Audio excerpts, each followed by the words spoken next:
QRM en tout cas et son adversaire du soir qui se présente sur la pelouse du stade Robert Diochon.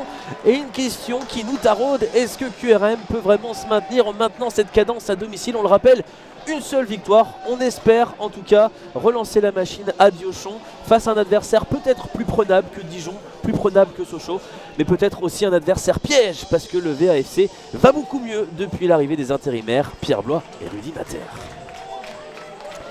La composition de QRM, le retour d'une défense avec 3 hommes, Yanis Dedelhomme, Virgile Thérézin, Jérémy Mounses, 2 joueurs pour animer les couloirs, Ryan Mandangué, Jason Train, et nous on va se diriger tranquillement vers la composition du VAFC.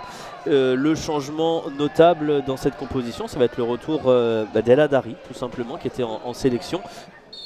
Et c'est parti pour cette 28e journée, le début du sprint final véritablement pour QRM qui n'a plus le choix. Il faut lâcher les chevaux, il faut prendre des points, il faut recoller à la ligne de flottaison pour s'éviter une relégation qui ferait beaucoup de mal à la tête. Attention à cette équipe de VAFC qui n'a plus grand chose à jouer dans le championnat mais qui ce soir peut définitivement assurer un maintien bien en passe d'être assuré. Pour Jason Trey, mais il a bien fait, il était seul. Bouneb dans la profondeur, le ballon est intéressant pour l'ancien Valenciennois qui va se retrouver au sol. Le penalty qui va être sifflé par Monsieur Chapapria sur ce ballon en profondeur. Toujours décisif à chaque match, va-t-il l'être aujourd'hui? L'opportunité peut-être de faire barrage à Jordan Lebong qui pourrait faire fructifier en tout cas le courage de QRM dans ce début de match. Et Jordan Lebong qui met Quevilly-Rouen Métropole sur la bonne voie. Jordan Lebong qui peut célébrer avec son public l'ancien Canet qui permet au sang et or normand de mener 1-0. Non mais c'est vrai que ça fait du bien et c'est important, mais c'est des moments comme ça dans la saison où je pense que ça s'équilibre pour tout le monde.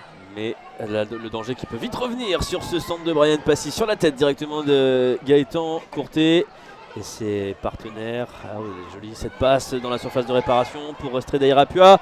Gaëtan Courtet qui s'efface avec la possibilité pour El Hadari au point de pénalty d'armer une frappe, ce ne sera pas le cas. La belle passe de Sakalou Niakate et le dragster Mandangué qui est en train de faire très mal à la défense avec Mandangué qui va oublier Capo Silva plein axe. Il a essayé d'y aller seul, le joueur passé par Auxerre. Ryan Mandangué qui trouve le petit filet extérieur.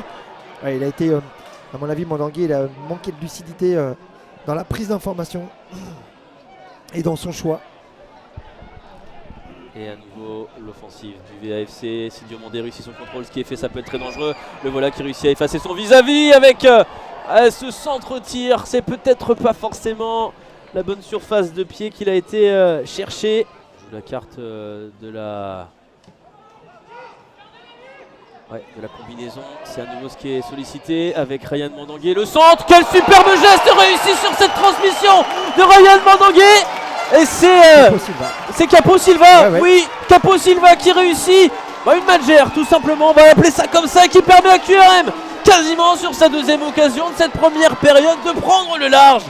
2-0, le break réussi par QRM, on passe peut-être de se rapprocher de sa deuxième victoire de la saison à domicile. Et on va en rester là, 2-0 pour QRM, efficacité maximale, le VAFC peu payé, mal payé par ses efforts et sa maîtrise, mais le VAFC trop peu dangereux pour exister dans cette première période ici à Diochon. Thibaut Maréchal lui est toujours sur le terrain avec Charles Haby qui va tout de suite être alerté derrière. Quel sauvetage de la défense de QRM. C'est la saison des pluies. C'est la saison des pluies en Normandie. Alors peut-être au Kirghizistan. Le ballon sur le côté gauche, Alexis Koum qui a un temps d'avance. Le centre du gauche, Gaëtan Courtet qui va avoir l'occasion de se rattraper. Derrière la sortie d'Ouparine Djoko, le sacrifice. Grosse situation à nouveau pour les Nordistes qui ne sont pas morts dans ce match. Bien au contraire, ce début de deuxième période qui fait trembler QRM jusqu'à la moelle. Thibaut Maréchal. Dans la surface de réparation, il y a du monde. Le ballon qui va être au fond. Et voilà Valenciennes qui fait fructifier son temps fort. C'est Brian Passy comme un symbole qui vient relancer son équipe. Ça pouvait finir que comme ça, tant VA mettait la pression depuis le retour des vestiaires. QRM n'a plus qu'un but d'avance dans cette partie. Oui, Brian Passy, on le sait, hein, il attire les ballons sur toutes ces situations arrêtées. Il faut de la justesse là, de la part de Junior Ndiaye qui a cherché Capo Silva. Le deuxième ballon est néanmoins normand.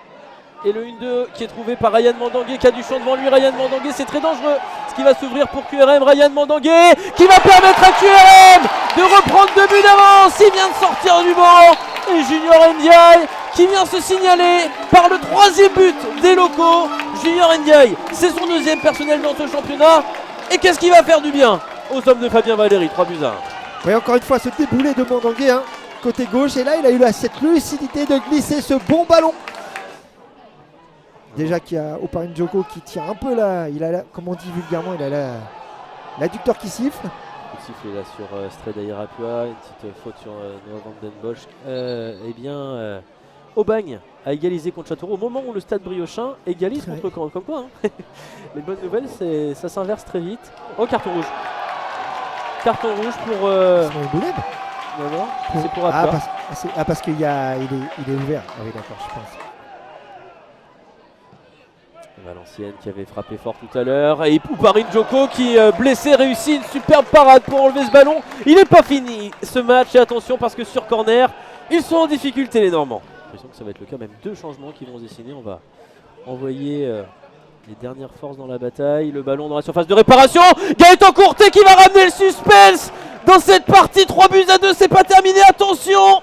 Attention à QRM de ne pas voir tout s'effondrer puisque le vétéran, avec son 6e but de la saison, venu un petit peu de nulle part, on va bien se l'avouer, ramène Valenciennes à un but.